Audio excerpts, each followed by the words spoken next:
മരണത്തിന് ശേഷവും നിലനിൽക്കുന്ന ചില സൗഹൃദങ്ങളുണ്ട്. എൻ്റെ ഉപ്പാൻ്റെ 7ാമത്തെ ആണ്ടായിരുന്നു കഴിഞ്ഞ ദിവസം.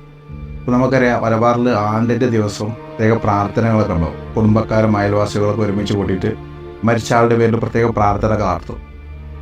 അങ്ങനെ ഞങ്ങൾ ആ ഒരുക്കങ്ങളൊക്കെ ചെയ്തുകൊണ്ടിരിക്കുമ്പോൾ ഉപ്പൻ്റെ ഒരു പഴയ സുഹൃത്ത് തലയിൽ ഒരു കാർട്ടൂൺ വെച്ചിട്ട് നടന്നു വരും.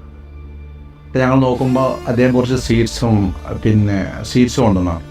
അന്ന് ആ പ്രാർത്ഥനയിൽ പങ്കെടുക്കാൻ വന്ന ആളുകൾക്ക് കഴിക്കാനും വേണ്ടി. സൗഹൃദം എന്ന് പറയുന്നത് നമ്മൾക്ക് ധരിച്ചിട്ടുള്ളത് മരിക്കുന്നത് വരെ എന്നാണ്. മരണത്തിന് ശേഷവും നിലനിൽക്കുന്ന ചില സൗഹൃദങ്ങളുണ്ട്. അപ്പോൾ ഇദ്ദേഹത്തെക്കുറിച്ച് പറയാനുണ്ടെങ്കിൽ, ഇദ്ദേഹം ഉപ്പാൻ്റെ ഖബറിന് ഇടയ്ക്ക് പോകും, സലാം പറയും, ഞങ്ങൾ വീട്ടിലിടക്കൊക്കെ വരും. ഇപ്പോൾ മരിച്ച് 7 വർഷമായിട്ടും ഇപ്പോഴും അദ്ദേഹം അത് കണ്ടിന്യൂ ചെയ്യുന്നുണ്ട്.